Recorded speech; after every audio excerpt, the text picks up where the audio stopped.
कि अब क्या इस देश में शोभा यात्रा भी नहीं निकल सकती, उस पे पत्थरबाजी होती। अगर इसको शोभा यात्रा, तो शोभा शब्द का अर्थ ही बदल देना चाहिए। शोभा यात्रा में आप गाली गलौज करते हुए डीजे निकाल रहे हैं, यह शोभा है?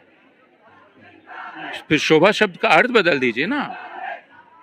आप इसको गाली गलौज यात्रा कहिए, गाली गलौज जुलूस कहिए। आप ये पूछिए कि क्या इस मुल्क में मैं गाली भी नहीं दे सकता, ये पूछिए। यह सवाल अदालतों को खुद से करना चाहिए कि अगर उन्होंने खरगोन के बुलडोज़र, गुजरात के बुलडोज़र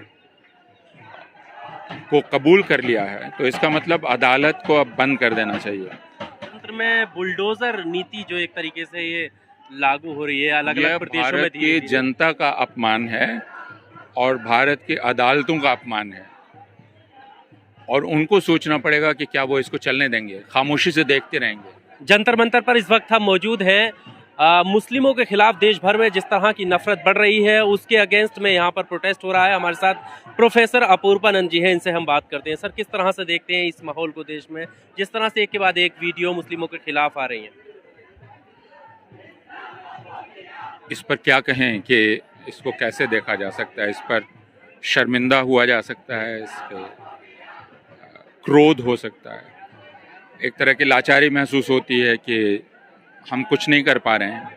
लेकिन हमें यह भी पता है कि देश में शांति कायम रखने का जिम्मा, हिंसक तत्वों को काबू करने का जिम्मा और उसकी ताकत पुलिस के पास है, प्रशासन के पास है, न्यायालय के पास है।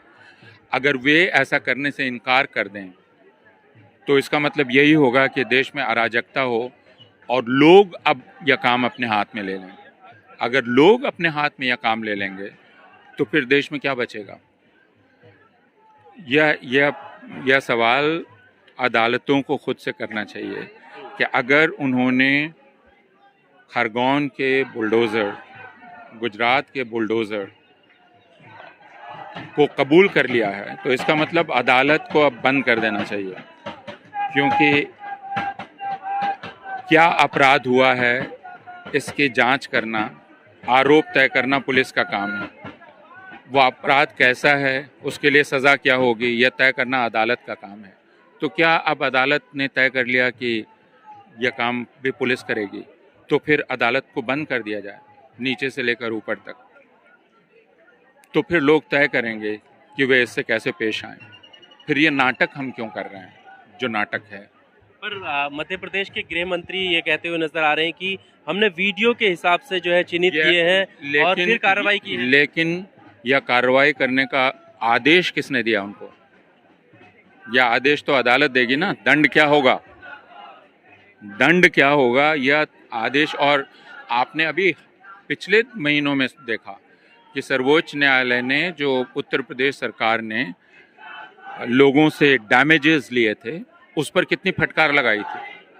ये तो सर्वोच्च न्यायालय ने लगाई है ना कि आप ये नहीं कर सकते, गैर कानूनी। फिर सरकार को इस बात का हक नहीं है। सरकार कोई बादशाह नहीं है, सुल्तान नहीं है कि वो हुक्म देगी कि इनके साथ ये बर्ताव करो, इनके साथ। इसके लिए अदालत बनी हुई है। सर, लोकतंत्र में बुलडोजर नीति जो एक तरीके से ये लागू हो रही है अलग अलग प्रदेशों में, भारत की जनता का अपमान है और भारत की अदालतों का अपमान है, और उनको सोचना पड़ेगा कि क्या वो इसको चलने देंगे, खामोशी से देखते रहेंगे। क्या वो इजाज़त अब भीड़ को देंगे? क्योंकि जो काम मध्य प्रदेश सरकार ने किया, जो काम गुजरात सरकार ने किया, वो आगरा में कल कुछ गुंडों ने किया। तो अब ये भेद ही मिट गया है, कौन गुंडा है, कौन प्रशासन है, कौन पुलिस है। कल दिल्ली पुलिस 2 दिन पहले द्वारका गई, जहां पीट पीट कर मारा गया एक फार्म हाउस में। पुलिस के सामने से मारने वाले चले गए, या तो पुलिस ने खुद ही कबूल किया। तो अब हम देख क्या रहे हैं इस देश में? पर सर, मीडिया, खास करके चौथा स्तंभ कहा जाता है, जो ये वीडियो सामने आई है, उन वीडियो में मीडिया अब क्या इस देश में शोभा यात्रा भी नहीं निकल सकती, उस पे पत्थरबाजी होती। अगर इसको शोभा यात्रा, तो शोभा शब्द का अर्थ ही बदल देना चाहिए। शोभा यात्रा में आप गाली गलौज करते हुए डीजे निकाल रहे हैं, यह शोभा है? फिर शोभा शब्द का अर्थ बदल दीजिए ना। आप इसको गाली गलौज यात्रा कहिए, गाली गलौज जुलूस कही है। आप ये पूछिए कि क्या इस मुल्क में मैं गाली भी नहीं दे सकता? ये पूछिए, आपको ये हिम्मत हो तो। शोभा नाम के पीछे क्यों छिप रहे हैं? जो आप असल में है वो कहिए। अब तो हम इस हालत में पहुंच गए हैं ना कि आप वीडियो पर देखते हैं जो अपने आप को एक हिंदू महंत कहता है वो अपनी लुंगी खोल देता है। ऐसा वीडियो भी घूम रहा है ना। तो अब तो हम यहां पहुंच गए हैं कि अब लुंगी खोलकर एक हिंदू महंत कहता है मैं हूं धार्मिक नेता हूं। तो फिर शोभा के नाम के पीछे क्यों छिप रहे हैं? आप कह रहे हैं, आप कहिए कि मुझे क्या अपने मुल्क में गाली गलौज करने की इजाजत नहीं है, मुझे हत्या करने की इजाजत नहीं है, मैं करूंगा। अगर आप में इस बात को लेकर इतना विश्वास हो तो ये कहिए। अगर गाना सुन लेता पाकिस्तान का उनको जेल में डाल दिया जाता है। इस तरीके से कभी भी इस देश में पुलिस दुष्कर्म नहीं हुई थी जिस तरीके से अब हो रही है। क्या गाना सुनना इतना बड़ा लोकतंत्र में गुनाह हो गया है कि अगर 2 बच्चा गाना सुन लेता है जेल में डाल देंगे? भाई साहब, आप गाना को भी धर्म की राजनीति में ला करके और आप बच्चों को गाना सुनने से भी आप रोक रहे हैं। किस तरीके से मध्य प्रदेश में हुआ? मध्य प्रदेश में सिर्फ इस वजह कर घर तोड़ा गया कि वो मुसलमानों का घर था। ये लोकतंत्र है और इस लोकतंत्र देश में कोर्ट है, हाई कोर्ट है, सुप्रीम कोर्ट है, लोअर कोर्ट है। आप वहां जाकर के केस कीजिए, केस लड़िए। मगर आपने क्या किया? आज शाम में दंगा हुआ और रात से ही आप मुसलमानों का घर तोड़ने लगे। इस देश में टोटली भाई साहब, अगर गुनहगार था सजा दीजिए ना। यहाँ सबसे पूछिए कि अगर कोई गुनहगार होता है उसको ये लोग कोर्ट में लेके जाते हैं। अब कोर्ट में ट्रायल चलती है, ट्रायल के बाद उनको सजा सुनाई जाती है, चार्जशीट फाइल होती है। आप बिना चार्जशीट के किसी के घर को तोड़ रहे हैं। अब समझ क्या रहे हैं कि इस देश को अब जिस तरीके से चाहेंगे आप पुलिस के डंडों के दम पे और आप जो बुलडोजर के दम पे इस देश को आप जो है जो चाहिए कर लेंगे, चला लेंगे। ये कभी नहीं हो सकता है। ये राजतंत्र इस देश में नहीं चलेगा। या सिर्फ और सिर्फ लोकतंत्र चलेगा, या सिर्फ और सिर्फ संविधान के चलेगा।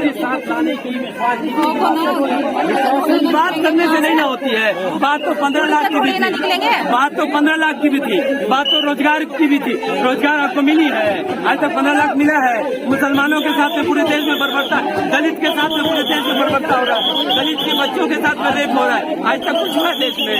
मोदी जी क्या बोलेंगे? मोदी जी सिर्फ और सिर्फ इस देश में राजतंत्र करना चाहते हैं, राजतंत्र इस देश में हावी करना चाहते हैं, लोकतंत्र को बर्बाद करना चाहते हैं। भाई आप उड़ के जाएंगे कि यहाँ से हम रास्ता तो होना दीजिए। राजतंत्र इस देश में लागू करना चाहते हैं।